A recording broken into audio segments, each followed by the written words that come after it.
Welcome, everyone. This is the end of Season 1, and a good way of ending it is talking about the big baddie itself, the Tarrasque. Yes, it is the most feared creature on the material plane. Oh, God. It's mega feared. Yeah, so let's get right into it. So, for people who have never heard of this mysterious Tarrasque thing, what does it look like? So, the Tarrasque. The Tarrasque is a scaly biped. It's basically a giant D&D kaiju baby. And I want to be clear, there is only one Tarrasque. Only that one. we know of. That we know of, yes. More on that later, but we're not talking about a species here. We're talking about a singular creature, kind of like Godzilla. Like, there's only one Godzilla, right? Same thing. Yeah. Not that big, though. Yeah, exactly. Yeah, no, the Tarrasque is only 50 feet tall and about 70 feet long. It weighs hundreds of tons. It carries itself like a bird of prey, hunched over, leaning forward with its claws and mouth dangling, and it has its thrashing tail keeping it for balance. So it's basically a giant dinosaur, basically. Yeah, and it's really not as big as I thought it was. Like, I always pictured it like Godzilla size. No. But then it's like, oh wait, it's like I mean, not that big. This guy's like half the size of a castle, maybe. You know. Yeah, like a normal sized building. Yeah. You know what I mean? Like that's about it. Yeah, I mean, that's big, obviously. He's still huge. Not that big. You see that the Tarrasque's body is covered by this carapace that is very shiny, kind of like a radiance, rainbowish shine to it. And it's covered by that with mighty spikes on its back. On its head, which is the scariest part of the Tarrasque, has two giant, like, Triceratops-type horns. They're huge, about going like 10 feet long. They're huge. And its gaping maw is wide enough just to swallow the largest of creatures, excluding huge and gargantuan. But basically anything that it can fit its mouth into, it's gone, swallowed, erased. Its mouth is full of razor teeth. Anything that gets in gets shredded and swallowed up. And yeah, that's basically... I mean, I guess... And I think a big notable feature is the claws, because they're huge. The claws are huge. Each claw is big as a man, basically. Yeah, like it's huge. like disproportionate to its body. Yeah, it's very top heavy. Very top heavy. Very top heavy. Like, it shouldn't really be walking around. I mean, I kind of vision it might go, like, bipedal sometimes. It does. You know, it kind of like goes... It's like a bear, but it walks a little bit more on its hind legs than a bear. I kind of vision it as, like, the Indoraptor. You remember that? Yes. How it was, like, but that's a little less well known. Well, yeah, but basically he can go from 2 legs to 4 if he wants to, because he is very top heavy to crouch down and eat people. And the Indoraptor is the big black creature. The hybrid in Jurassic World. So the second one. I feel like a lot of people saw that, but yeah. Basically, they may not know the name. The Tarrasque is a giant Godzilla-like dinosaur kaiju that eats everything and is decked out with armor, horns, and weapons, basically. Yeah. So, very vicious creature. Very vicious. And it's very well known for being invulnerable, practically. Practically invulnerable. Its armor's insane. So, that's kind of its claim to fame, is you just can't hurt it, no matter what you do. We could describe... just real quick, I kind of forgot. Its colors is mostly like a dirt tan, and it has giant goldish yellow eyes. So, you know, that kind of just adds some color in there. But they're actually pretty small for its... They have like little tiny eyes. Yeah, no. And they don't really use them. Yeah, they don't really use them. They have blind sight. Yeah, mega blind sight. Okay, so that's what they look like and not them. That's what it looks like and what it is. But in general, its personality is really simple. It's a gigantic, destructive beast with only primal needs. It's very low intelligence. It's all about being primal. So I'll leave it at that. There's not really much more to say about it. So let's move on to what it can do, its stats. All right, so just to top it off, this creature is a CR30. 30. The highest in the game so far. Tied with Tiamat. Tied with a god. One of the strongest like god of dragons. Of dragons, Goddess. Yes. The queen of dragons is equal par with the Tarrasque. And I would even say the Tarrasque would kill Tiamat. Yeah. I would say that. Do not mess with the Tarrasque. Later or past versions, yes. Oh, yeah. We'll get into it. We'll get into that. Yeah. But yes, all right. Here, I'll start. So it's got an AC of 25 natural armor. So your bows and arrows, get that crap out of here. Yeah, and that's Swords, just what you need to hit it. That doesn't mean if you do hit, anything will happen, of course. But yeah, so 25 natural armor. It has a hit point average of 676. We have yet to talk about a creature with that many hit points. With a max of going 990. Yeah, so this that's thing, a lot of hits you have to put. This thing is a tank. Yeah. It's Not only do you have to get apocalypse. above a 25 to hit it, but you have to hit it lots and lots of times. Yep. All right. Thankfully, it's only got a speed of 40 feet. Which is bullcrap. And that's all it is. It's only walking. However, burrowing should be added to that, I will say. Yes, it's in the lore, so. Yeah. Okay. Its stats are a strength of plus 10. The highest in the game. The highest. A dex of plus 0, average, because it's quite large. A constitution of plus 10, again, the highest. An intelligence of negative 4. I would think it would be smarter. About like a plus 8. Yeah, so it's got like a walnut brain. You know, it's that classic T-Rex thing. I literally don't think it has a brain, but yeah. Yeah, it's really dumb, but it's quite strong and tough. And then it has a wisdom of 0 and a charisma of 0. So really what we're looking at here is it's super dumb, but it's super strong and super tough. That's it. There's really nothing else to say about it. Yeah. But in terms of saves, it has a plus 5 to intelligence saves, a plus 9 to wisdom saves, and a plus 9 again to charisma saves. And how you can kind of roleplay that is it's not literally like intelligent enough to like fight against those spells. It's just the Tarrasque is the Tarrasque, so spells don't really affect it that much. So that's how you should like roleplay. And if you try to like charm it, like its brain is really dumb, but it's like so dumb it doesn't even know what you're saying. Yeah, no, it's literally like just so Tarrasque. You know what I'm saying? Yeah. So like, yeah, it's crazy. Okay, so this is where things get interesting, and we're going to talk about its immunities.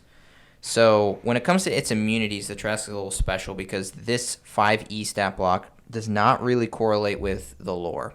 But this is what the stat block says, and so just keep it in your mind, but know that it could definitely be different if you want it to be. So it's got damage immunities to only fire, poison, bludgeoning, piercing, and slashing damage from non-magical attacks. That's the only damage immunities it have, and you might think, oh, that's actually a good amount. The Tarrasque normally has more, so we'll get into that later. In terms of condition immunities, it's immune to being charmed, frightened, paralyzed, and poisoned. Its senses are blind sight up to 120 feet, and it's got a passive perception of 10. So, although it doesn't have a good passive perception, the blind sight makes it pretty difficult to sneak up on. Mm-hmm. All right, do you want to talk about its features? Yeah, so it has a lot of features. So number one, as a legendary monster, the Tarrasque, of course it is, it has legendary resistance. 3 times a day, if some wizard or someone does a spell onto it that needs to make a check, the Tarrasque, if it fails, can just say, nope, I succeed. So it can do that 3 times a day, which is, I think, one of the saddest things you tell your players. It's like, did it succeed? It chose not to. Yeah. Yeah. It has magic resistance. The Tarrasque has advantage on saving throws against spells. So it's going to be very hard to do anything spell related to the Tarrasque. It's just tough. This is the most unique part of the Tarrasque. It's reflective carapace. So on its back has this giant shell, like ankylosaur shell with spikes, like armor, but it's magical. Anytime it is targeted by a magic missile spell, a line spell like lightning bolt, or a spell that requires a attack roll, the DM must roll a d6. On a 1 and a 5, the Tarrasque is unaffected. So basically, it does get a lot more immunities from like normal types. But if it gets a 6, that spell gets ricocheted back at the caster. It hits them instead, which is very powerful. This thing is highly magic resistant, and highly physically resistant. So Yeah. So this anything thing is you the shoot at ultimate it tank. that's magic will not hurt it, and it may actually hurt you. Exactly. It's also a siege monster, of course, as a D&D kaiju. Basically, that means it does double damage to structures and objects. So vehicles, buildings, bridges, machines, siege weapons, it does double damage to. And it just totally wrecks cities. Yep. Yeah, so, do you want to get into the attacks? Or? Sure. All right, so it's got a multi-attack.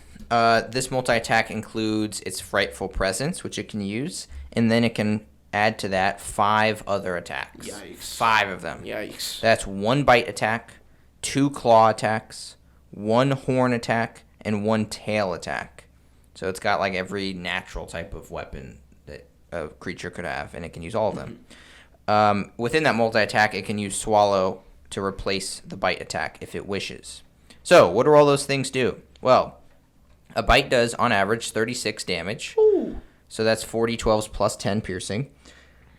It's a little special, though. So if it bites you, you are grappled, and you will have to make a DC 20 escape. So either Dex or Strength. And while you're grappled, you're also restrained, so you're not going to be hitting it. But the good thing is the Tarrasque can't bite again. So it's going to deal with you before it does anything to anyone else. Okay, its claw attacks, which it gets 2 of, deal 28 damage on average. And so that's 48 plus 10 slashing. Its horns deal 32 damage on average. That's 40 10s plus 10 piercing. And its tail does 24 bludgeoning damage on average, and that's 4d6s plus 10. With the tail attack, if you do get hit, you have to make a DC 20 strength save or you get knocked prone. Okay. And then the Frightful Presence, of course, frightens you. So you have to make a wisdom save. There's a lot of, just like a dragon. Okay, so the last thing is a bite can be turned into a swallow if something is already bitten. Or grappled, I should say. And so what it does with a swallow is it swallows the creature. And that creature is then blinded, restrained, under total cover from the outside. And every turn that creature starts inside the Tarrasque, that takes 56 on average damage. So that's 16 d6s. Acid damage. And the only way to escape is for somehow that creature on the inside to deal 60 plus damage in 1 turn to the Tarrasque. And if they do that, so maybe that's one creature, maybe that's multiple creatures that are alive in the stomach, the Tarrasque will have to make a DC 20 con save or puke them out. Mm-hmm.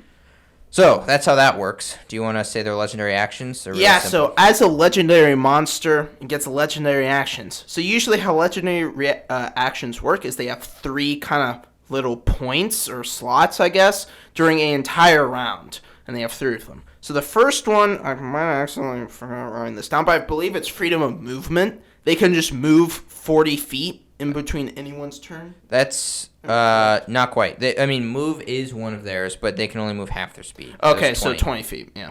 I know claw is one. They get to make a free claw attack. Or tail attack. It's called attack. They're really simple. The attack is called attack, claw or tail. The move is called move, half speed. I guess so, yeah. But I do know the last one, chomp, which costs 2. Yes, basically, 2 it actions. can make a bite attack, but if it has something in its mouth already, it can just swallow it. Yeah. On its turn. So if you get bitten, your next you may be swallowed before your next turn happens. Yeah. So it can do it all before your turn happens. So that's sad. Yeah. It's going to be eating people really quick. It's kind of its thing. Eating people. Babies. Yeah, so that's its stats. It, again, is a CR 30. That's 155,000 XP if you kill it. Good luck with that. And if you're at CR 30, you don't need the XP. So, yeah, there it is. So let's talk about how you use such a beast. So, personality. This one will be quick. Yeah, so I do want to start off. That's not really with personality. In the monster manual, the Tarrasque sadly only gets like 2 paragraphs. Tiny paragraphs. Oh. Baby blitz size. So we actually don't really know that much about this creature. But it makes sense because no one lives to tell the tale of the Tarrasque and studies it. But we do know some stuff. But for personality, it's a kaiju, so it eats and it just runs around and sleeps. So it does. Yeah. It's an animal. It's a giant animal. Yeah, so the monster manual is low on info on the Tarrasque, but obviously there's past editions to look at, and that's typically where we get lore. So, yes, even in the past editions, the Tarrasque has always been a very simple-minded creature. It is just a straight-up dumb creature, right? Animal. It survives. It's an animal. So in terms of alignment, it is completely neutral. And I say that because it can seem like the Tarrasque is evil, but the Tarrasque is really just destructive by nature. It's so big and is so ravenous in its eating that it obviously then is destructive just because of those two things, right? When you're giant and you eat everything, you destroy things. Look, it doesn't want to be destructive, but when my guy has to eat, he's eating, all right? Yeah. Just no ifs or buts. He's not evil. He's just like, dude, I gotta eat. Sorry, buddy. Chops you. And it's really that simple. There is absolutely nothing really else to talk about with personality. Do you have anything else? Not really. I mean, just think of this creature as a giant animal that when it's awake, it's eating. Going on, not rampages, but it's just going around filling its belly. So that's generally it. Yep. And so let's go right into motivations. So the motivations we basically already said. It's to eat or survive. Or sleep. It's the same thing. Or sleep. It's really, that's it. It eats, sleeps, poops. That's it. Who knows if it poops? Got 5 stomachs, apparently. 3. 3 or 5? Or is that a cow? Or cows have 4. Ugh. From what I know, Maybe, it's got 3. It's probably 3. I don't know. Yeah. Yeah, so it's got 3 stomachs, but I'll talk about the stomachs later. But in terms of its eating, so this is really the only thing there is to say about motivations, it eats literally everything wherever it goes. Yeah, like, it doesn't leave anything. And I mean, all plants and animals gone. None. Like, nothing. Maybe bugs. And it even eats stone and dirt. Yeah, so literally, like, if you envision this creature, he just has his mouth, like, in the ground, just nom, just eating everything. Like, he won't single out living organism. He just, like, if it stumbles upon, if its path goes into a castle, it's eating everything. So, yeah. Yeah, so this guy eats everything. And it eats so much, the Tarrasque, that afterwards, if you look at where the Tarrasque has been, it is always a complete barren wasteland. So you can have like a jungle or like a forest, and it will become a desert. Dang. Or I guess not a desert, but it'll become like just complete nothing. Like it'll just be straight up dirt. Will it just sit there and like try and eat a river? Well, it doesn't eat anything. Like it doesn't just start gnawing on rock per se. I think it does prefer living organisms. Yeah, it prefers living organisms, but it will eat stone and all that in the process. Like if you're standing on like a tower, it'll just eat the tower and you with it. You know what I mean? It's not gonna like pick you up or anything. Yeah. So yeah, that's its eating, and its eating causes big ecological problems. So, do you have anything else for motivations? No, that's basically it. Okay. So now we can move to societal structure. There isn't any. There's only one Tarrasque. Well, I can kind of say like people are wondering like, where did the Tarrasque come from then? Because there wasn't a mommy and a daddy Tarrasque, you know? So where did this one come from? Yeah. Well, so basically the gist is, at the dawn of time, there were 2 factions, the gods and the primordials. They had a battle over who would govern the material plane. Well, obviously the gods won, but as a giant middle finger, the primordials created the Tarrasque just to wreak havoc on the gods' creations. Which I think is such a sick origin story. That is one of them. And that's one of them. That is a guess. So no one actually knows where the Tarrasque came from, and that is due to what you said earlier of basically the Tarrasque doesn't leave survivors. Yeah. So it's really hard, and it doesn't leave even like texts or like if you find a civilization that had been ravaged by the Tarrasque, it just isn't there anymore. You know what I mean? All the books are probably eaten as well. So, like, it's extremely hard to study the past when it comes to the Tarrasque, because wherever the Tarrasque shows up, they're just not on Earth anymore. No, you brought up a good point. Another origin story they say is the gods created it, so when they get bored of, like, a certain thing, it's kind of like the restart button. Like, boop, and the Tarrasque just comes and eats everything, and they can restart it again. So that's another one. Yeah, so that's another one. Another one is the Tarrasque came from and this is one I like, came from like an alternate dimension. And so there used to be tons of Tarrasques, and somehow one of them came over to this world, and now it's just stuck here. So is that other world basically just demolished, or is there a predator of the Tarrasques in that world? Well, see, that's why I like this, because, that question, I would guess that there was a predator, which is scary to think about. And the reason I say that is because the Tarrasque is covered in spikes. It's got horns. Armor. It's got armor, and predators don't have armor. Prey have armor. You know what I mean? Indeed. So the Tarrasque would be the prey of the world. Okay, I don't want to give it right now, but for extra ideas, I know what's coming up, baby. Ooh, that would be. Oh, I know what you're thinking. That would be so good. Yeah. Think of a. Ooh. I mean, we can just say it now. I guess so. Maybe as a campaign idea, like have the predator of the Tarrasques come. And it's like CR40. Yeah, like CR40, baby. This thing, like the Tarrasque stops and realizes, like, you know, it remembers its past. He's like, oh god, and you see him just run away, and everyone's just like, what could make the Tarrasque run away? And you look behind, some like, I don't know, bird. Yeah. Something. Now the problem is the Tarrasque is already at like max like power that anything could really be at. It's at CR30, and so although the Tarrasque does seem to resemble prey, that doesn't mean there's anything stronger per se, because how evolution works is you can keep stuff that is no longer useful. So maybe the Tarrasque used to be a much smaller creature, but then it came over here, or perhaps before it came over here, it grew in size, if that makes sense. Yeah. Or maybe we're all just wrong. Maybe it was just like, I don't know. Or it was just created that way. Yeah, or maybe some dude was like, look at this cool rock, and he ate it and turned into the Tarrasque. Who knows? Yeah. Or some kid had like the wish science, ring. So I always put it in when it probably shouldn't be. Imagine like a kid just watched like the Godzilla, like read a Godzilla book, you know, like a little fantasy book that they had. A little kid had the wish magic item ring. He's like, I wish this thing was real. And then the Tarrasque just spawns in the back, and he's like, oh. Yeah, that would be so again breaking the rules of the wish. But yeah, okay. He uses all three at the same time. A level 10 wish. All three rings. Okay, Yes. So let's talk about the societal structure. So that was a little bit about where this one Tarrasque might have come from, and emphasis on one. There is only one that we know of. If there is a society somewhere, it is completely unknown, and I would guess that they are just prey to something, or that they're no longer preyed upon because they grew, and now they're just things that eat each other all the time. Or maybe they're just cannibals. Yeah, they might be cannibals. Yeah, they might just eat each other. Or their world, they ate their world until it was dead, and then they all died. That's what I would guess. Because if they are so ravenous and so dumb, they probably would just eat everything until everything dies, and then they would die too. Dang. So if there is a group of them, we don't know about it, and that's they're probably dead though. They're probably dead. There is probably one. So.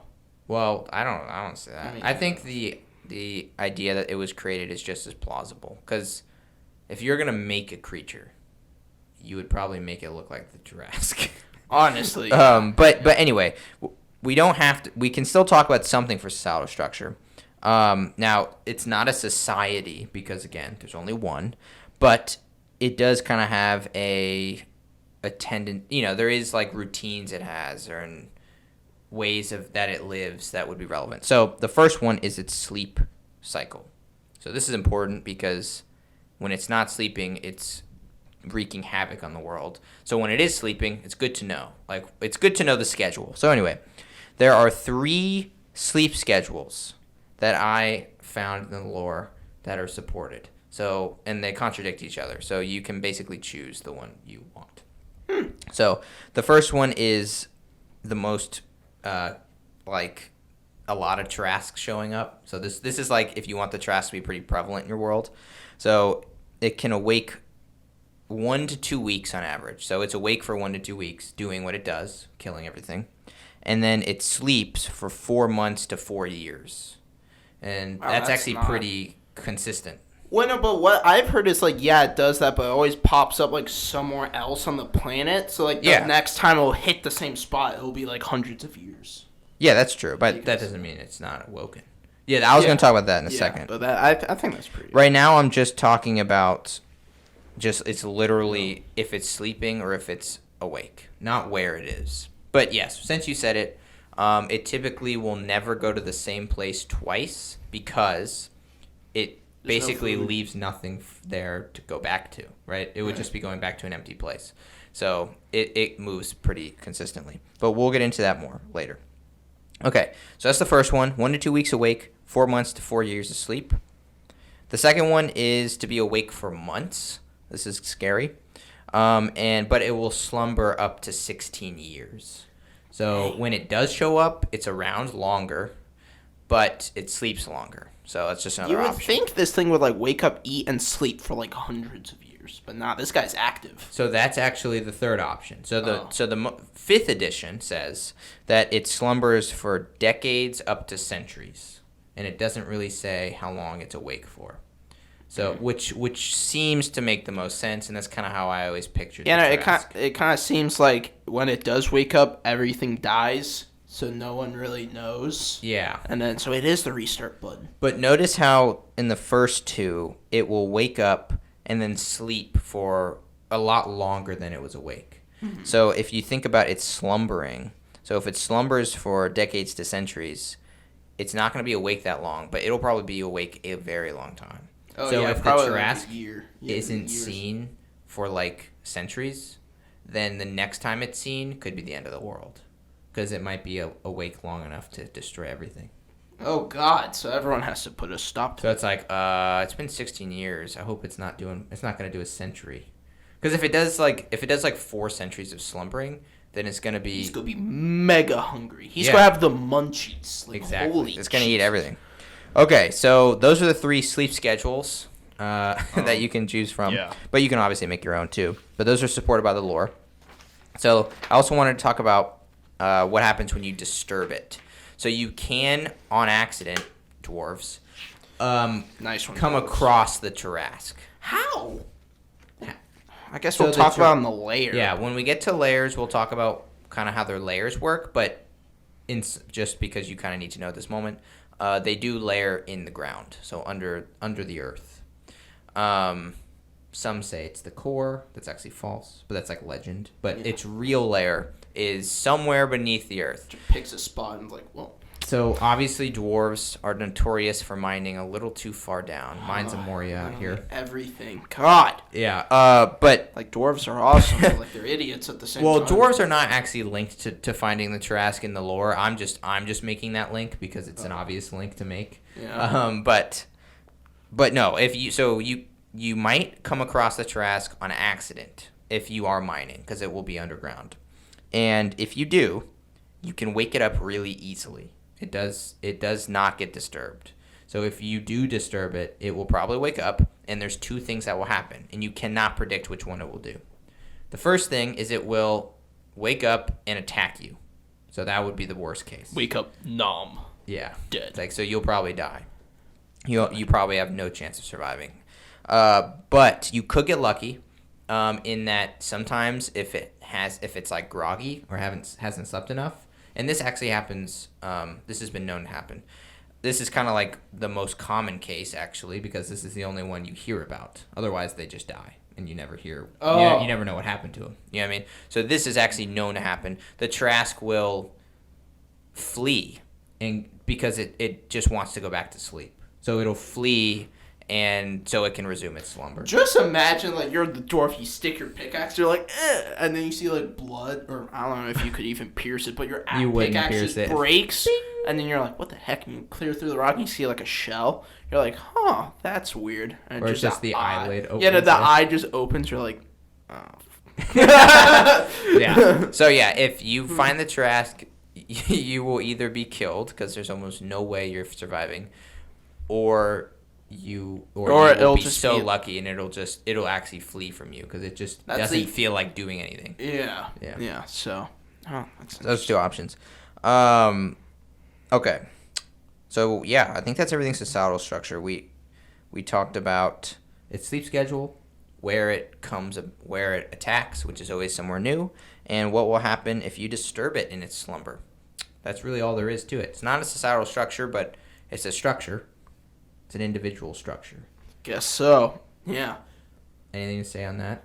No, that was pretty good. So now we'll get into enemies and allies. Well, here's the shortcut. It doesn't... Sorry, it doesn't really have any because it eats literally everything. But I did want to say there are some maniacs that might be like, you know what? Screw this world. I'm going to wake it up on purpose. So you can have mad mages, warlords who think who could conquer the Tarrasque and ride it into battle. Well, rip that guy. He's obviously false. Yeah. Maybe some evil god or a primordial might come and try to wake it up. Those are kind of generally very powerful things are trying to mess with the Tarrasque. They're probably going to die in the process because that's the thing.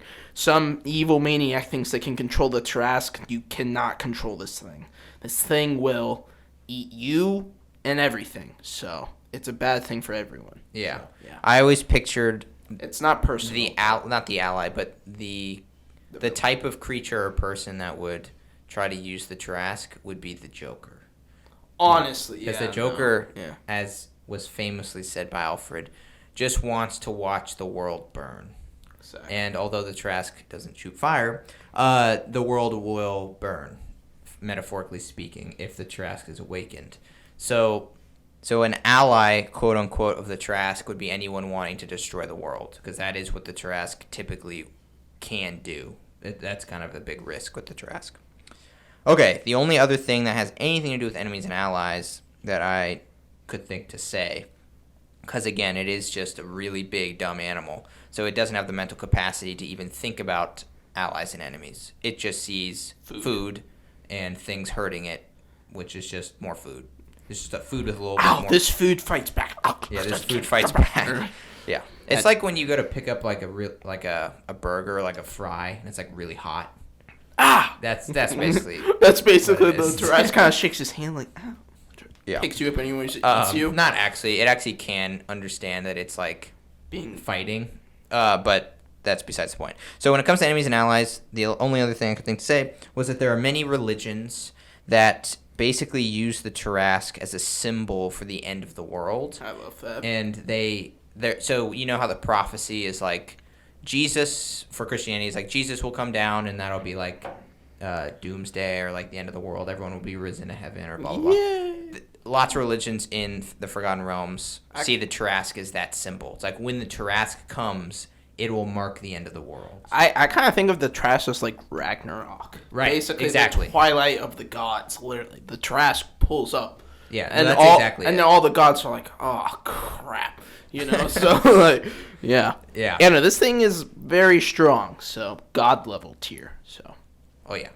Yeah. Very, very strong. And we haven't really gotten into how strong yet. We're really just talking about its simple stuff. Yeah. But do you have anything else for enemies and allies? Honestly, I will say its probably biggest rival are gods themselves, as this is the only thing that can permanently kill a god. Yeah, we'll get to that. Yeah, so we'll get to that. But yeah, just put that in your heads. Yeah, this thing eats gods. But the Tarrasque doesn't see gods as enemies or allies. It yeah, just but sees like everything gods as something to eat. fear this thing. So Yeah, for sure. yeah, so pretty messed up. I mean, everything fears this. Everything fears it. Yeah, because nothing is safe. Maybe it fears itself. It's like, I can't continue eating. And if you're wondering how a Tarrasque can kill a god, we will get into it. Do not worry. Yes. So, let's get into lairs. Yeah, so lair. So the reason why in the stats we said it should burrow is because its lair is kind of random. Or that's what some people say. Maybe it does have its own lair, but it just no one knows where it is. Maybe it is in the center of the planet. No one really knows its lair though. But we do know it does have a special ability, which 5th edition doesn't say, called Earth Glide. So basically, you're probably wondering what's the difference between Earth Glide and burrowing. Well, unlike a purple worm, which creates a giant hole, when the Tarrasque digs, it doesn't disturb the dirt. It kind of like So it's not digging. falls through it. Imagine he's like swimming in dirt. You know what I'm saying? Like he jumps into a pool. Yeah, this in the water. this was a really weird thing to learn. Yeah, it was kind of weird, but I was kind of like, huh, that's interesting. So basically, he kind of jumps into a pool of dirt, and the dirt just is unaffected. It's like vision. He just goes in. It's like vision. Yeah, it's literally like vision. He just goes like in a the dirt. ghost or anything that, or like that girl from X-Men. Let's see, what else? What can walk through walls? Anything that can walk through walls. Yeah. So let me contradict you slightly. We do know that it doesn't have a single lair because it has been disturbed before and not in the same place. And we know it doesn't actually burrow in the core of the earth because we found it not in the core of the earth. So when dwarves don't dig that far down, at least that we know of. So maybe it can lair in the core of the earth, but it doesn't always, at least. But it typically, the whole slumbering in the world's core is not. It is really a false thing. It's always meant to be kind of like a legend, like an exaggeration, that kind of thing. What it really does is it earth glides, as Ethan was talking about, in the earth and looks for a cavern or some place to lair. But it doesn't have to. So if it doesn't find one in the time that it feels it should have, it will just straight up become one with the earth. So it'll just stop and just sleep. Yeah, like it can go into a solid stone, like just straight up into it and just stay there. So it's like really a fossil. confusing. Yeah. Yeah, not even. Like it really becomes a ghost in a way. Like it can just move through stuff.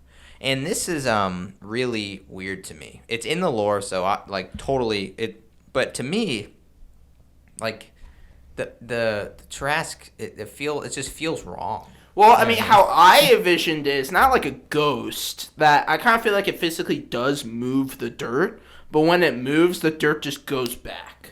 But the thing is, it can go in. It's not just dirt. It's solid. Yeah, stone. it can do solid stone. It can't do solid metals or ores. So if it hits like a gold vein, it will not be able to go through it. It'll just break through it. So it will disturb it. But like dirt and rock, it can just not touch. Like it won't be touching it. And so when I say it can burrow within a solid rock, like literally it can burrow within solid rock. Like it will seem as though the rock is no different. Mm-hmm. Well, I mean, what I imagine is like, have you ever seen if you know anything about paleontology? As a kid, I do. If you have there's a cast fossil. Do you know what that is? Yeah, but how does it get there?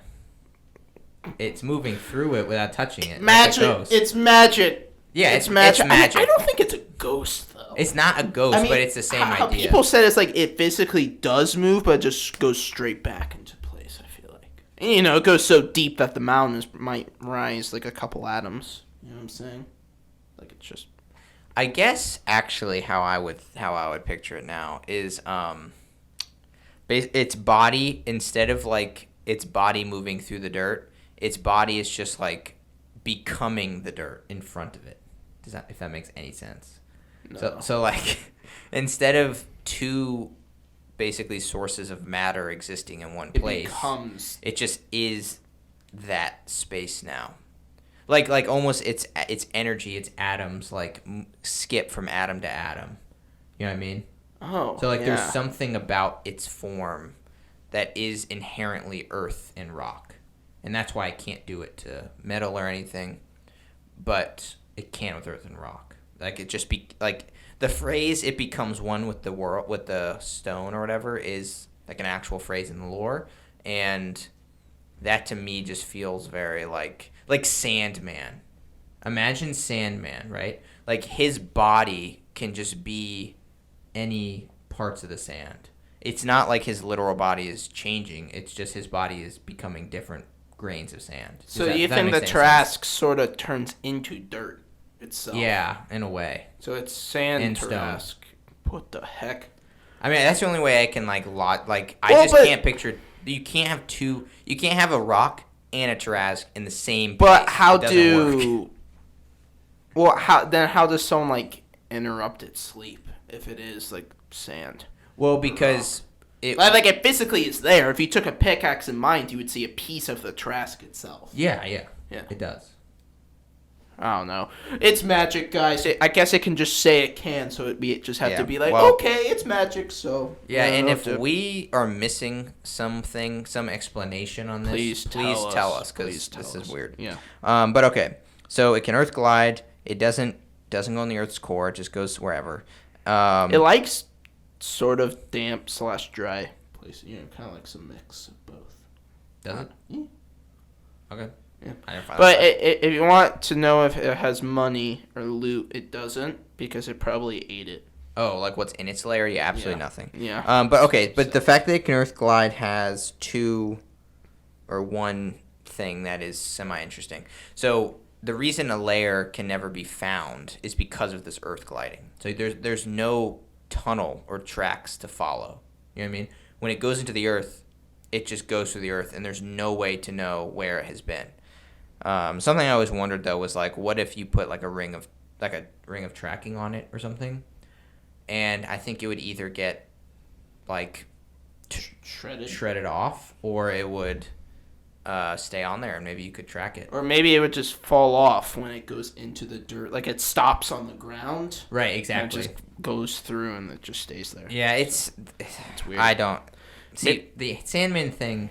Isn't exactly right either. It's just the only way I can wrap my head around it. It's magic. We can't argue it's magic, all right? So okay. We can just say but it's the reality. only magical ability it has, really. You know what I mean? Yeah, like, I mean, it's the only carapace isn't, that's magic. Yeah. Just everything about it, though, is just, like, magically natural. It just breaks. This is, like, completely unnatural. You know what I mean? Yeah, exactly. That's what people were saying. Like, this thing was definitely created. This thing. No, but everything about it is magically natural, and that's a weird phrase. Like, you're thinking this thing, like, pulled a dragon, and, like, dragons are evolutionary natural. Like, they were not made. Right. Well, no, what is the Tarrasque? Is it a monstrosity, or? It is. I know it's a titan. The titan is, like, size, but if it counts as a monstrosity, sure. that means it was made by, not nature. Interesting. Let's check that. Anyway, okay, so that's its layers. So its layer is in the earth, not really the earth's core, but who knows? And don't let those it's typically a cavern or just straight up solid stone. So good luck finding it. You probably won't, but if you do find it, you better hope it's very tired because you'll die. Okay. Do you want to go to combat strategies? Yeah. So basically, combat strategies is this guy is a physical brute, mega melee attacker. So basically, wait.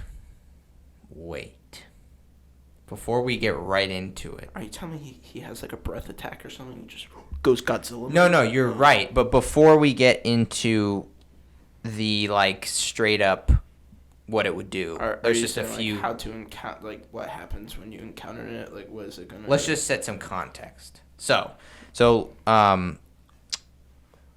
are some abilities that the Tarrasque has that it does not have in 5th edition, but the lore does. Oh. So we need to set up which version really are we talking about. So I just want to say one thing.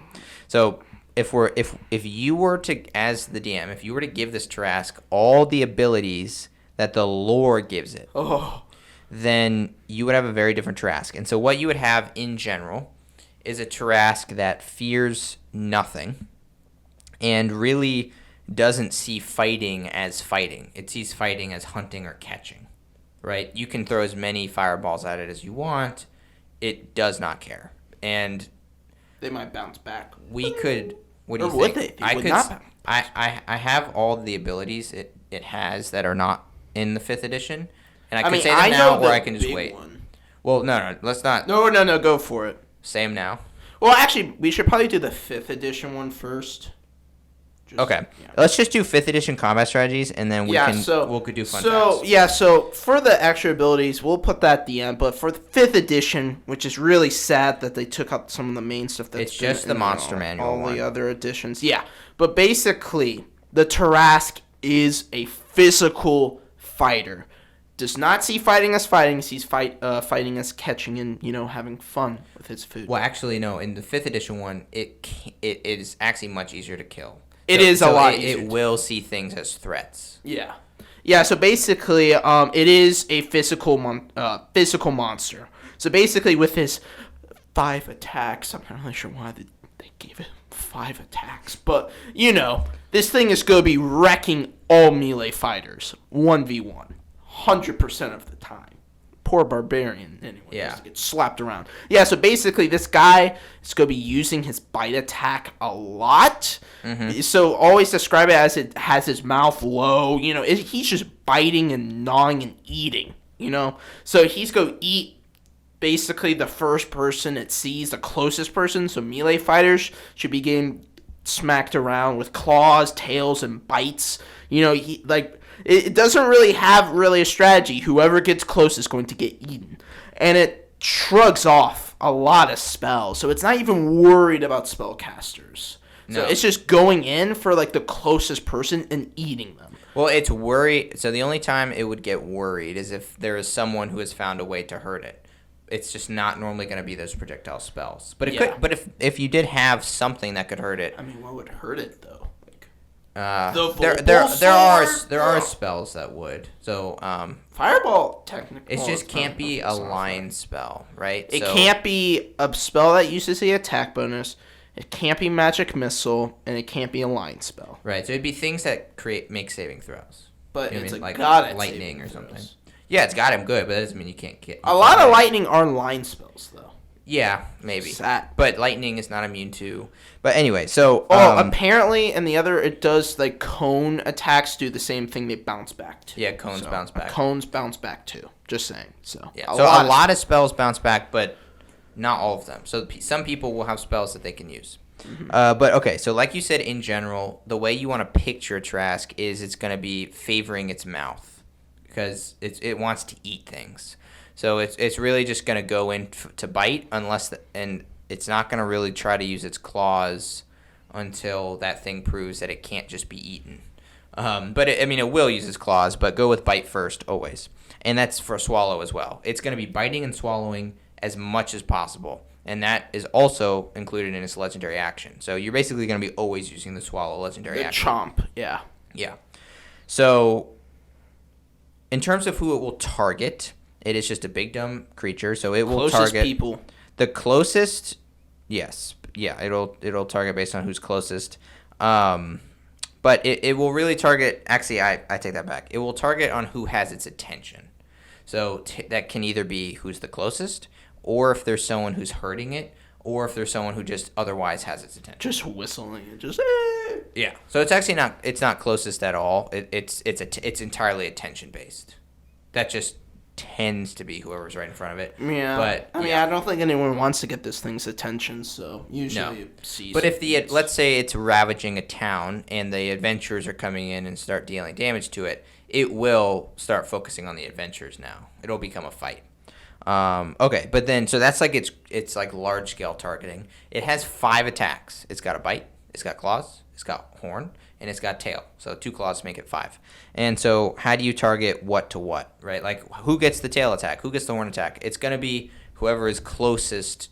This is where it's proximity. It's going to be whoever's closest to that. Mm-hmm. So an example would be if someone is behind the Tarrasque, they get a tail attack. They're not going to get a horn attack or something. Yeah. Basically, whoever's in front is kind of screwed. So. And that's whoever has its attention. So the people who have its attention are going to get its front-focused attack. So it's going to get its horns, its bite, and its claws. I mean, if you want to do max damage on someone in front of you, DMs, do horns, claw, bite. Yeah, and it would do that. Yeah, it would. And that would average around how much damage would that be? Jesus. But I'm assuming 100?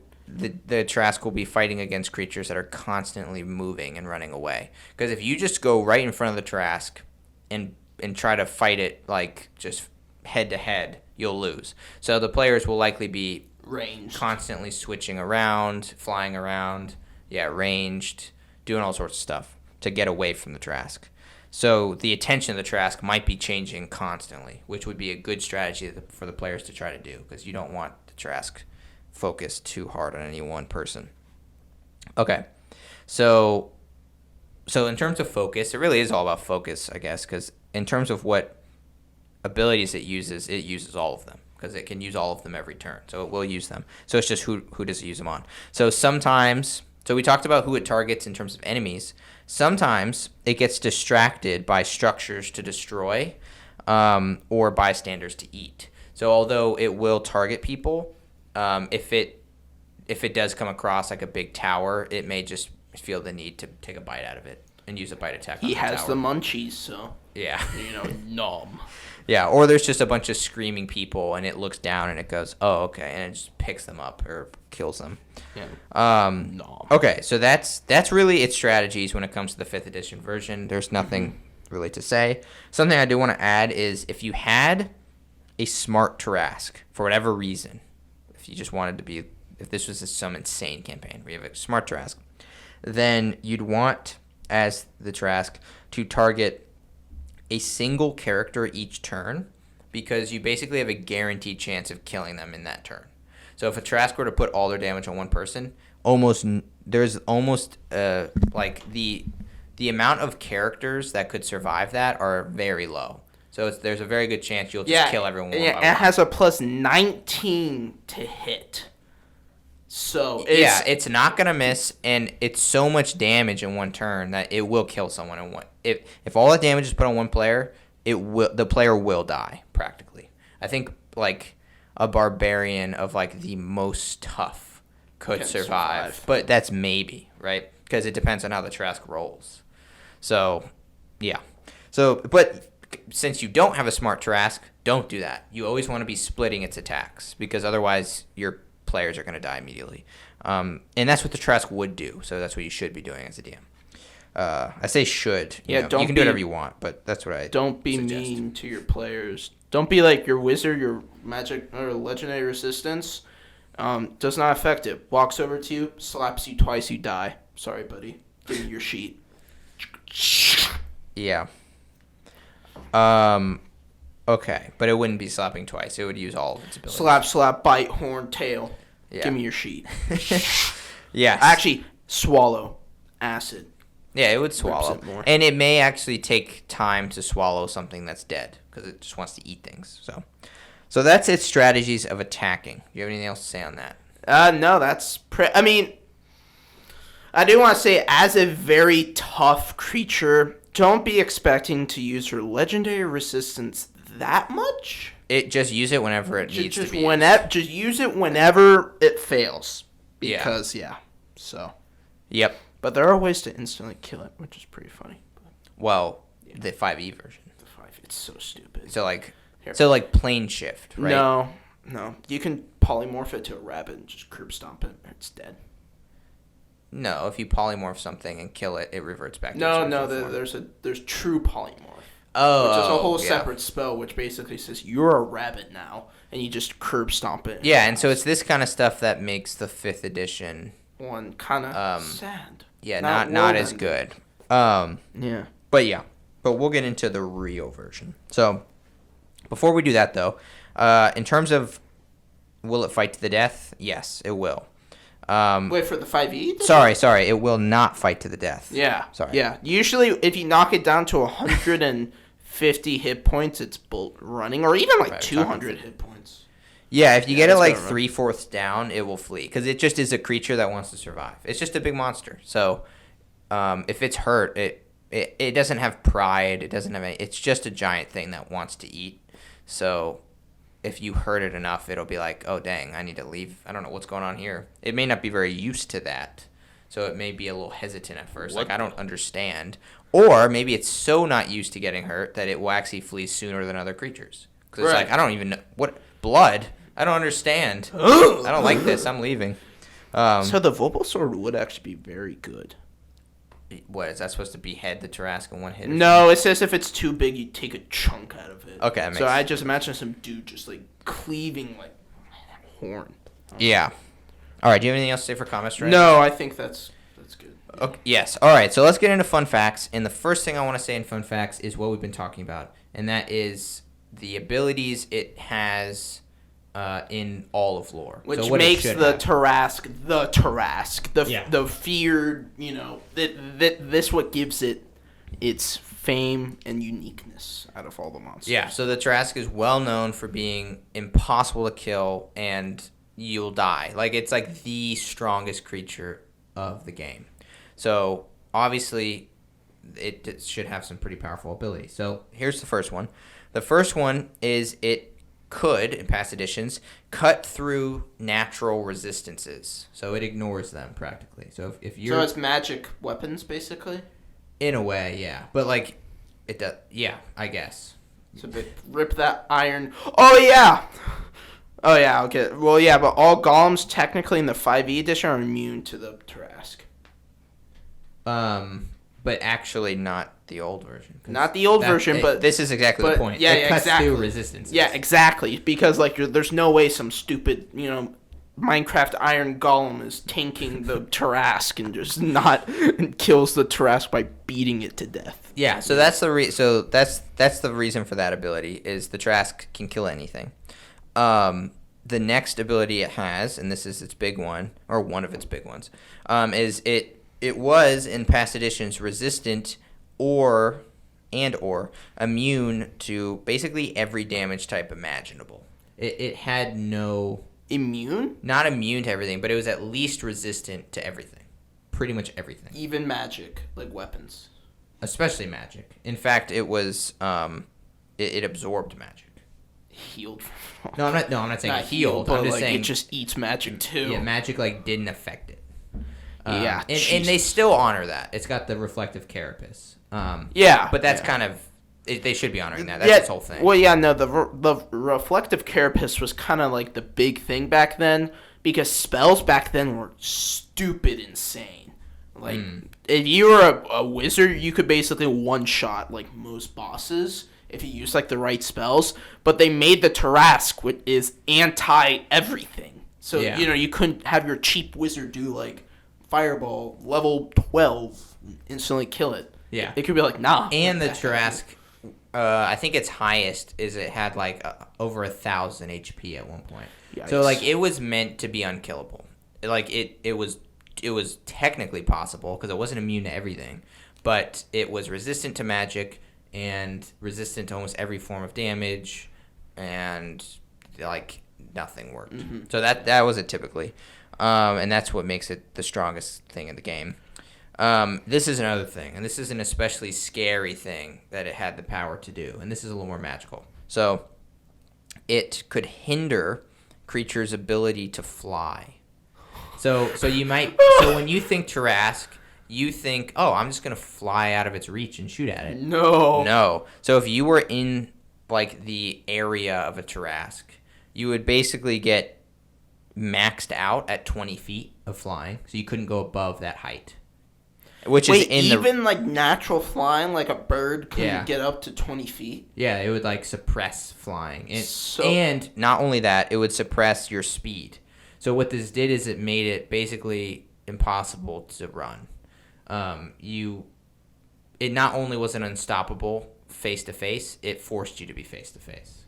So yeah, the max height was 20 feet. So that's why like reach. Dragons and other stuff just got killed. Yeah, you can't fly away. Like if it comes and gets you, you're gone. Like a purple worm pops up, it's like, oh crap, and then the Tarrasque like reaches down, rips him out. Literally, there's no way to run away from him. Dragon tries to fly, grabs him. You could burrow away. I guess. But it could also. Oh, it can also burrow. So but if you can burrow faster, because it only goes 40 feet. So that's the one thing about it, is you might be able to outrun it, and you probably can. Well, its con is the highest, and compared to the rules, you can't dash forever. It's like you can dash like your proficiency compared to your con. So let's say you can move 50 feet. All right, you can maybe do that. You can dash 4 times, and then you got to make con saves. This thing can dash above 10. That's true. Yeah, it'll out-hunt you. Yeah. It's a stamina. Outrun you. It can run long. So yeah, the old editions, like, not only could you not kill it, you also beast. couldn't run away from it. So it truly was like, if you encountered it, it's life or death. You're gone. Yeah. You either kill it or it kills you, and you're not going to kill it. All right. So when I say you're not going to kill it, this is where it really is. This is its last ability that is not in the 5th edition, and this is its like big OP thing. And it is immortal, but truly immortal. It regenerates better than anything. Yep, so vampires, trolls, literally if it loses an arm is back immediately. That's not true. Or so when it comes... Actually, no, that is not true. It takes a lot longer to heal, but you physically couldn't kill it. So when it comes to like a large chunk, like an arm or like a leg, like if you were to somehow cut something big off of it, Yeah, it it would actually take takes, about like, an hour to come back. But still still. insane. So, like, what? You're going to cut it with your sword? That's going to heal back immediately. You know what I mean? Exactly, like a slice? Yeah, no. So, it was basically impossible to kill, but actually, that's not even a right way of saying it. It was impossible to kill, almost. And so, the healing is not only, like, really good healing, it was magical regeneration to the point where if you ever were to disintegrate it, if you were to get it down to ashes, it would rise again like a phoenix and heal. So there is no way of stopping it. Yeah, I take that back. There's one way of stopping it. The one way. The most legendary of it all. The wish spell. If you do disintegrate it, you have to, beat it down to a literal pulp, like a mass of meat or literal ash. As it's regenerating, you can use the wish spell to permanently kill it. Not permanently. Not permanently. Well, really? No. Well, no. Well, so. Well, yeah. I mean, that's the thing. You can make it dead, but some idiot could come and say it rises again, and it comes back. So you can't kill it with the wish spell, but if you kill it, you can use the wish spell to stop it from regenerating. And so you basically just like hit pause. But anyone could come back and use another wish spell to hit resume, and it would start healing again. That would be someone evil, of course. But that is a very good way of dealing with it. If you were to somehow like bury its remains where no one could find it, and it's been wish spell paused, then maybe you dealt with it. So that'd be good. Maybe, yeah. But you'd have to somehow kill it, which is like literally pretty much reduce impossible. it to mush or ash. I'm not really sure how you do that. No, you just gotta kill it. You just gotta get it to 0 HP. Well, no, but it's actually for something that regenerates. Normally everything has like a weakness. Like trolls have fire. Yeah, it does. Vampires have sun. It doesn't have a weakness. And in the rules, if it doesn't get hurt by that weakness, if it does drop to 0, it just continues regenerating and it stays alive. Yeah, so but truly, you can pause that with the wish spell. You can, but like the rule is like you have to kill it first. Like truly, the only way to truly kill it is disintegrate it or just make it mush. Like literally, people said, we made it mush. Well, no. Let's say you had like it's not going to top over and die. Let's say you had 500 players, and they all took a turn dealing damage, and it dropped it to 0 HP. You could then pause it with the wish spell. It would just be a giant bloody mess. You know what I mean? Well, I'm saying like the physical state of it has to be a bloody mess. I don't think it doesn't. Why would it have to be? Apparently, that's what it's in the lore. But it's not good because in the lore, it would never just topple over and die. That doesn't make sense, right? Like if you drop it to 0, it's not. Head, yeah, then you can pause it right there. You know what I mean? I guess so, but like if you drop it to 0, it's not just go like croak and just fall over. Like you know what I'm saying? Like he's not gonna do like a.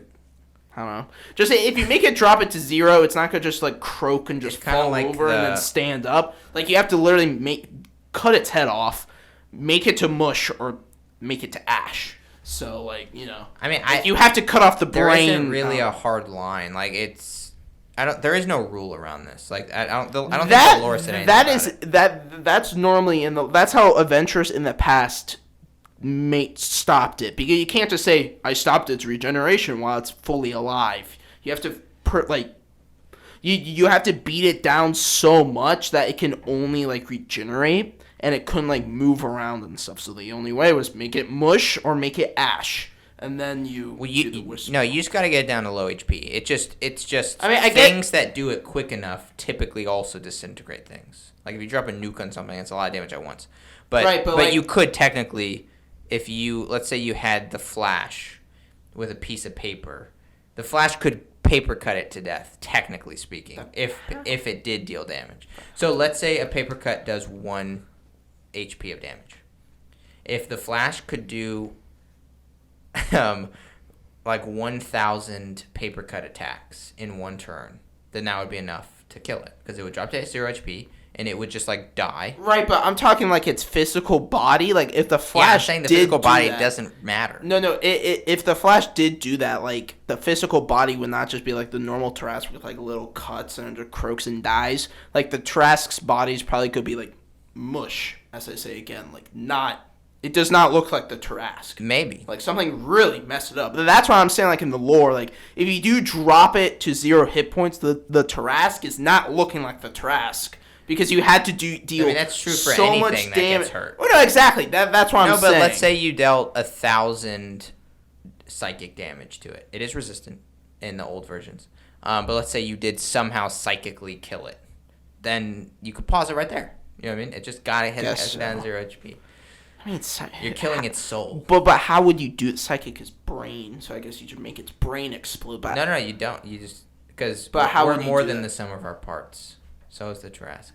No, but psychic is brain. It's not magic. Like it does not affect souls. No, but it's not. It's mental. Like, it's not. But it's also, not nothing can do that with 1 turn of psychic damage.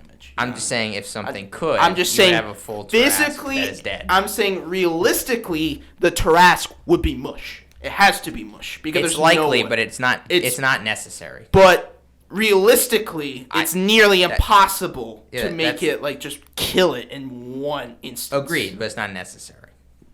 I'm saying it is impossible to do it that way. Okay, well, it is. I don't think anything's impossible. You literally have to drop nukes on it and make it gone, like to ash. That's what it says in the lore, and that's how you stop it. It's like you have to tear it to pieces. Just right. Yeah. Okay, well, we're gonna move on. Or there's actually another way to permanently kill it. Fun fact. This is my first fun fact. If you want a immortal deity, something that's immortal to permanently die, throw that sucker into the Tarrasque's gullet. That thing's gone. God, literally, if it eats a god, that god is permanently dead because gods, when they normally die, they have like another body they can go into. But if a Tarrasque like fully eats a god, that god is permanently dead because its stomach is stupid magical. So in another way, if you want to permanently kill a Tarrasque, get another Tarrasque to eat him. But that's also impossible. But then you just have the first. Then you have the second Tarrasque. Exactly. Yeah, but they can eat each other. Yeah. Well, that doesn't make any sense. It can't eat another Tarrasque though. It'd be too big. Guess so. Well, I don't know. Maybe it's like I summon a Tarrasque. It like starts as a baby. I mean, it's still immortal, but the other one picks up. I don't know.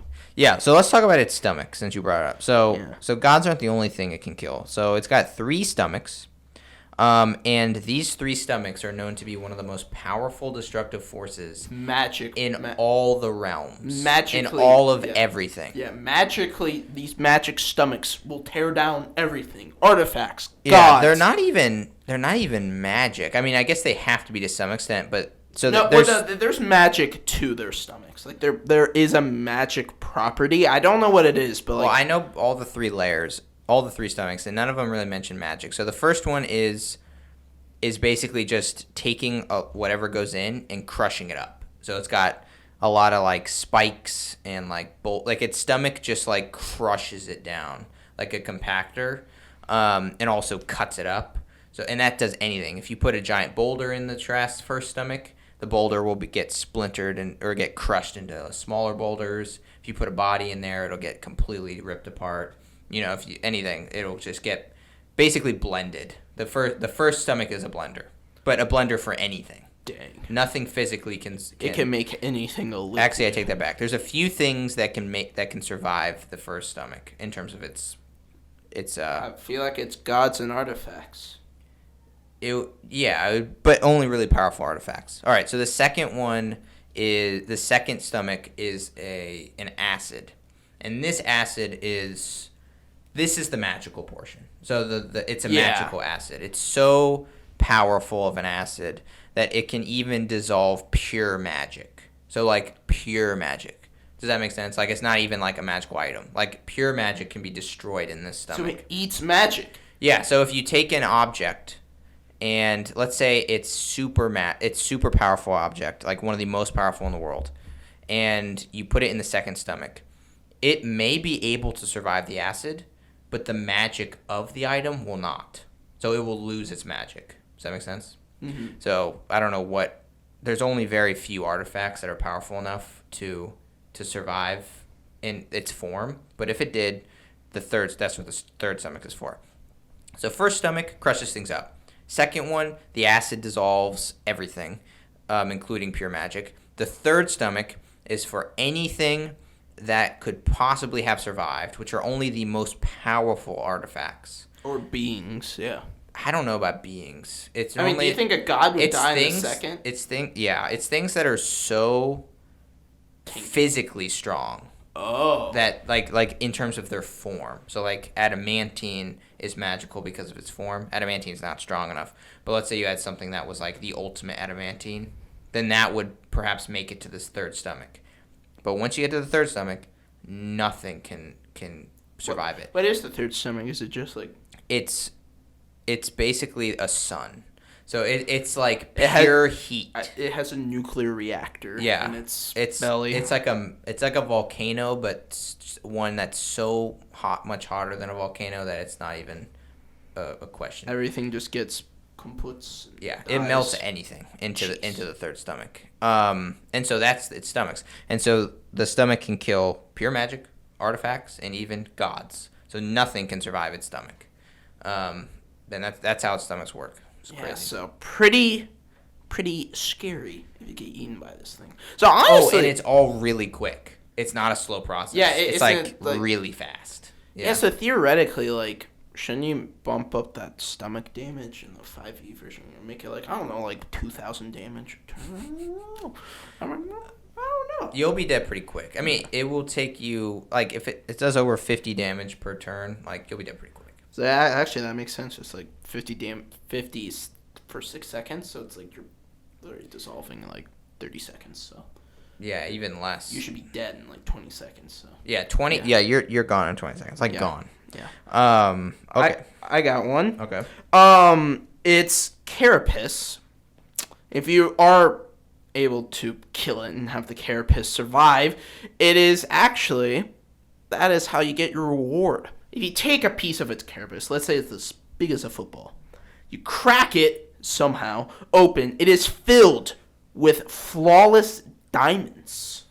Yeah, carapace is partially made of diamond. Yeah, so its carapace is partially made of diamond. I believe each diamond is worth 10,000 or 100,000 gold pieces. I'm not sure, but a lot. Each diamond is worth a stupid amount. So if you even have a piece of its carapace, you are the richest man alive, like richest person alive. Yeah, so very and the carapace is huge. So if you were to kill the Tarrasque, you would be beyond wealth. Yes.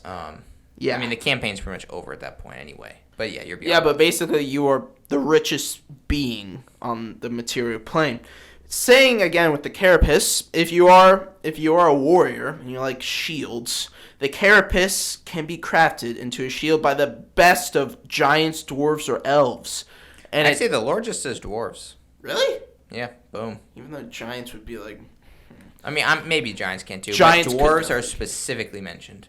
So it said that if you take a scale, and actually these are the belly scales. It says not the carapace. So there was one for a carapace, which maybe. You can shoot magic back if someone shoots a spell at you, which would be sick. Perhaps. Well, belly scales can. Its whole body can do that. Oh, it's not just its back. Yeah. So I guess belly scales too. So. Yeah, but if you take a belly scale and combine it with the Tarrasque's blood, which I guess must be magical in some way. Yeah. And you give both of those things to the best of dwarven blacksmiths, then that 3 combo, dwarven blacksmiths, Tarrasque blood, Tarrasque belly plate, can be turned into the strongest shields in the game. And that's... I also like how one scale is like big as a person. It's a little shield. So. Right. They're huge, yeah.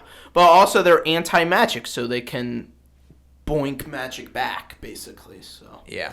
Yeah, so very strong shields. I just imagine like the party stumbles upon a Tarrasque and the fire runs up, tears a or finds like a scale on the ground. It's like, all right, guys, we're getting out of here. I'm not dying today. I want this sick shield before I die. Yeah, actually, that reminds me of an extra idea. Do you have any more fun facts? No, I'm done.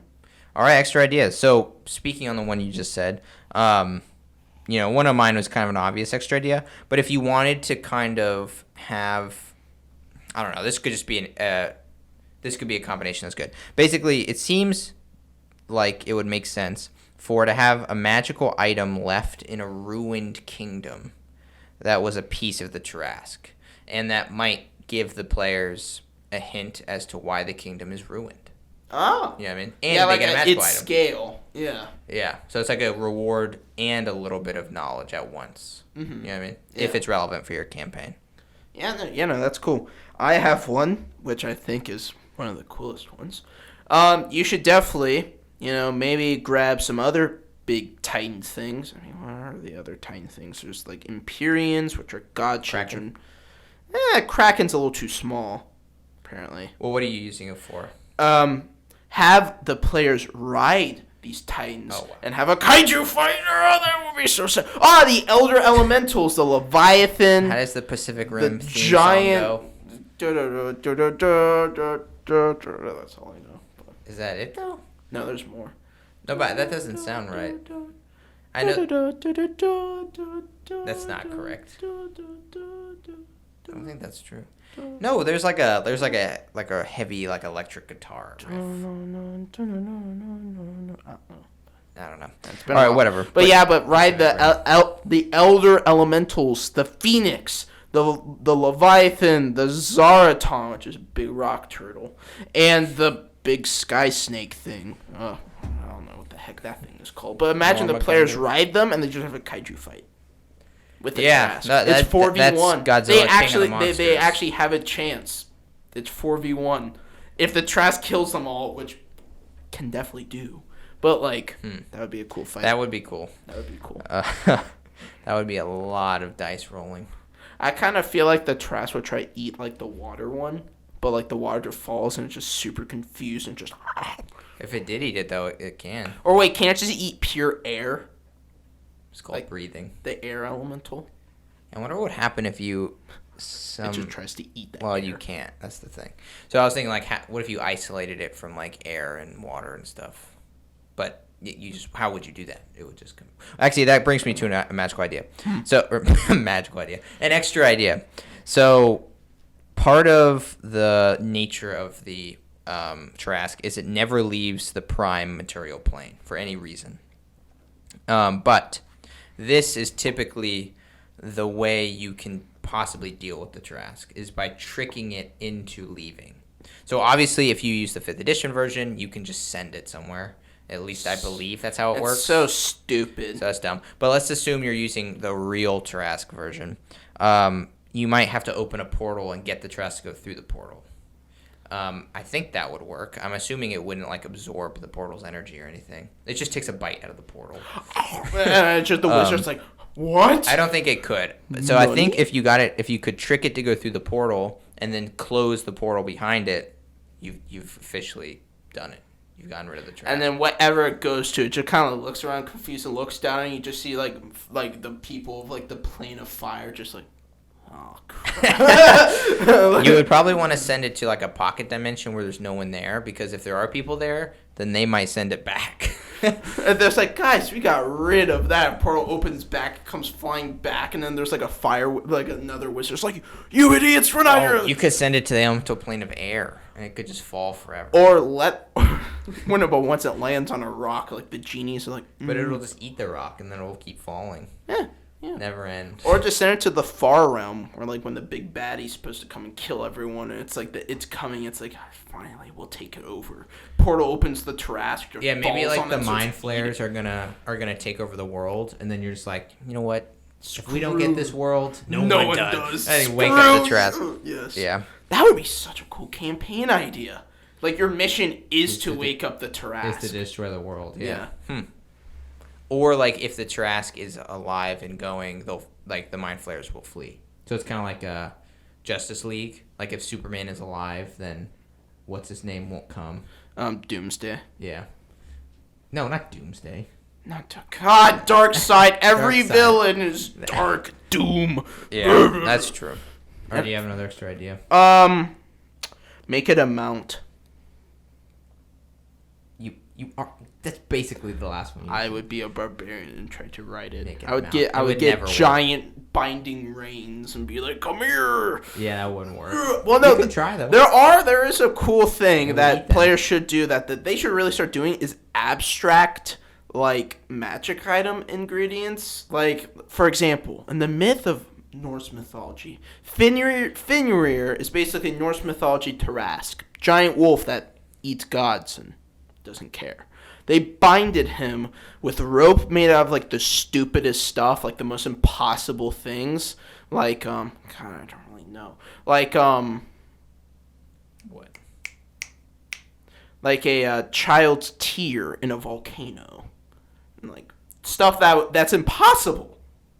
What? How's that impossible? To comprehend? You just throw a baby in a no, fire but no, and it's gonna cry. No, but it would evaporate. Like you can't get the tear. It's in a volcano. You know what I'm saying? Oh. Or like get like a ugly diamond or something. You know, Oh, something that. oh. Yes, abstract magic Like item. paradoxes. Yeah, or paradox contradictions. ingredients. Yeah, ingredients for a magic item. So then you just pull up with the golden rains that are like, I don't know, something, and then you just abstract the Tarrasque to death. That is a cool idea. That it is doesn't a cool, seem very Tarrasque related, but it's cool like, in general. It is cool. Because it's like, find an ugly diamond. Although, if you did that to me, you would hate me as a player. Because I'd just be like, beauty is in the eye of the beholder. I think this is the ugliest diamond I've ever seen. But then when you bring it's very subjective. And then so that means only the subjective blacksmiths can be like, yeah, that's indeed the ugliest diamond in the world. And then the gods are like, yeah. But yeah, no, I don't know. Just make some abstract magic item that like just messes with the Tarrasque. Make some rains and booyah, Tarrasque Mount. And you charge that thing into about, you know how sick that would be? You know, people dream of riding dragons. But you're not going to be able to do it. It's going to be like... It's an extra idea. People dream of riding dragons into battle. What do you mean? I want to ride Tarrasques into No. Okay. But you say abstract magic item. Why is the word is not abstract? Like, what is... I don't know. Like, are you making that word up, or is that what they're called? I don't know. That's not what they're called. But, like, basically magic items that are made out of, like... don't exist. Impossible magic. Ingredients, you know. Apparently, dwarves can just pull that out of their bums in mythology. They're like, yeah, we can make something that's, like, impossible ingredients that you can't actually have. So it's like, so then how do you... mythology's like weird. A solid fluid. No, exactly. Like, Excuse me? stupid stuff like that. So, you know, I don't know. Just, like, if you're able to just... I guess every solid is a fluid in a way. Magic is... Anything is possible with magic, I believe. Unless they're at absolute zero. Anyway. I love how you're thinking about the scientific is there actually an answer? But I don't know. Magic has all possibilities. So maybe there's some blacksmith dwarf god that just pulls out with the Tarrasque reins, and you know you get to ride it into battle. No, but that goes against everything the Tarrasque is. I know it's an extra idea, or maybe you're just like baiting it. You know, you kind of take. What are you riding the Tarrasque in a battle against? There's nothing stronger. Other armies. I don't know. Like imagine you kind of do like the Minecraft version. You get like a fishing pole and you put like a little chicken leg on the end of it, like food. And you just ride that sucker into battle. You know, that is how you do it, baby. Yeah, I guess it might be dumb. That is how you do it. You know, you do Minecraft style. Just pull out like bait, and you're like, let's go over here, and it follows the food. Boom. Yeah, you'll probably die at the end, but sure. Yeah, all right, that's an interesting one. It's worth dying for, baby. Yes. Okay, the last one I have is not my idea, but it's kind of like it's a D&D story that I found, and I think it would just be cool to play out. I didn't really know about it, and I doubt your players would either, unless they're like avid lore readers or just D&D readers in general. But have the campaign be a mage trying to summon the Tarrasque, but the spell requires 7 adult dragon heads. So this is cool because it's basically a dragon campaign, and this is like and I'm just imagining like a mage collecting adult dragon heads and having to fight these dragons to get them. Yeah, or like the souls of the dragons or something like that. I like the imagery of the heads more. I can imagine going into a room and finding like the head of like all these different dragons, but there's like 6 of them, and there's one mantle that's empty, and it's like the red one. It's like, or it's like gold. It needs like the head of a gold dragon, and then you end up like teaming up with the gold dragon or something like that. So it's a cool way to like. The gold dragon's like, if I die, you all are screwed. Or that's the only way to team up with like a chromatic dragon. Yeah. You know, like the blue, like the red's like, I hate you, but I'm not stupid either. So if I die, the world's screwed. But the problem is the red would be like, I'm not gonna die. I don't need your help. And then everyone's just like, oh They're not my gonna god. be- Like all the other dragons, like the golds are So you have to find a way to help the dragon with it trying to kill you as well. You have to help the red one. And it's like, I'm not going to die. And then all the other dragons like, Jesus Christ. Like, you know. No, but I like that because imagine you have some ultra powerful mage and some ultra powerful dragon, and they're about to fight, but the mage is going to win unless you help the dragon, but the dragon will try to kill you too, which might end up hurting its ability to fight. You know, stuff like that. Yeah, because exactly. it just thinks it can kill everyone. Be angry that you're helping him. Yeah. Yeah. That's a cool idea. So, That's a cool idea. Yeah. It wasn't, I mean, it kind of became our idea a little bit, but what inspired it is not at all my idea. The dragon heads? Yeah. Someone else did that? Or maybe have it like pieces, like take a solar and like slap it a couple of times. I don't know, do something. Or have a solar come and fight the Tarrasque. It has the bow of slaying and does 100 damage per shot. Could a solar technically kill the Tarrasque? Well, see, that's the thing. I guess so. Isn't But if we're that- talking about the OG Tarrasque, Not the OG It would- one, but yeah. like 5th edition. 5th edition, I think it could. Technically, that every shot is 100 damage, right? I think it's just, it Didn't- kills you if you were below 100. No, but I thought you said if you're above 100, it just does 100 damage. I don't remember that. But Because, I mean, like, you're not the immune. fact that it can be up high and shoot and also fly at like 300 or like a ridiculous amount of speed does, and 5th edition doesn't have an answer for it. So yeah, the Solar would win. Yeah, so that's why people kind of like say, "Oh, 5th edition Tarrasque is like a kid." Yeah, compared to, like, but the OG Tarrasque, OG not would- only would the Solar get knocked down because it can't fly that high, it would then have to fight 1v1. and it would physically get eaten and die permanently. Yep. So It would be grabbed, or sorry, it would be bitten with a plus 19 to hit, so it's gonna be bitten, and then it would be swallowed as just an action before the Tarrasque can even take a turn, or before the Solar can even take a turn. However, the Solar would be able to make the Tarrasque make a Constitution save because it would shoot its bow and deal 100 damage in one turn, which would make it have to, make its con save. But with the con save, remember, if it gets a 10 and above, it automatically is good. Yeah, So which it's it a probably 50-50. will. So yeah, it's not going to beat the. Not the OG. Not the OG. Not the OG boy. Or Yeah. honestly, a cool extra idea I came up with. Imagine the 9 hells, or I don't know, the abyss is invading. Chuck, like kind of like what you said. Chuck the Tarrasque down in the abyss. You know, all the demon lords think they're hot stuff, and Yeah. then they show them just the Tarrasque appears, just like. Honestly, that's how you deal with the abyss. The abyss is like eternalists. You know, all layers. The Tarrasque is going. The Tarrasque would fit in very well. Day. A field day eating layers, baby. Well, that's the thing. Like, I don't know. Like, It would have an unlimited supply of food. but If you take the OG one, I don't. because it's infinite. The Tarrasque layers. would never do well though. It's supposed to be on the Prime 2 plane. If you put it on if you put it against an endless army of demons, like it will eventually get killed. But no one has the wish spell. Why not? Something good. I mean, demon princess. I mean, I guess Orcus could, but like, I don't know. If you take the OG one, he could just go into the dirt and go away. I don't know. Yeah. That would be a cool campaign idea. The It's Tarrasque can be killed. it can be killed, but like, I mean, imagine, it'll come back. So Imagine like the abyss is invading. If they invade, the world ends. Just like drop the Tarrasque in there. that would be interesting. That would be a cool like last battle thing. Like Demogorgon, all the demon princes are like showing up. And you're like, oh crap! But then the Tarrasque comes, and then they're all fighting. God, that would be so. Here's another idea. Long ago, the Tarrasque was defeated by adventurers, and like reduced to ashes, and ever since then, the Tarrasque has slowly, like, regenerated, and whenever it regenerates a little bit, there's always a wizard there to kill it again, to kill its little pieces. You know what I mean? So like it regenerates like 5 HP, it's killed. Regenerates 5 HP, it's killed. And so for hundreds of years, there's this order that keeps one person there at least to make sure it's always being killed before it can gain too much power. Rip that guy. Kind of like the Well, they Knights, take shifts. or kind of like the Night's Watch, where you just sit there for like hours, just Yeah, grabs the knife. constantly killing. Yep. Yeah, I mean, you could have multiple people there. yeah. That's cool. Or I just don't know. have it where Or the they can players have a have to wish bring back the Tarrasque. That doesn't. Yeah, I mean that would be interesting. World's ending, just like That'd be an evil campaign. Or no, like imagine I don't know, the Abyss is invading, bring it back and That's just killing yourself still.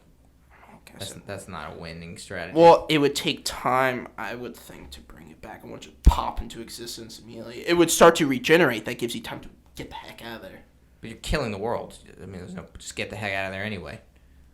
Guess so, but like, all right, whatever. I'd say that's an evil campaign. Screw Demogorgon. Okay, that is Tarrasques. Yes. So this is the most powerful creature in the game, but it's not so complex as you have found. It's definitely not the most powerful in 5th edition, sadly, though. But in the it still is. It's just actually in the monster manual. Your team, that's actually way stronger. Not by CR. No, CR, they're the same. Right. But so it has stupid abilities in the book. I've seen them. Perhaps they're stupid. She has regeneration, the same, but better.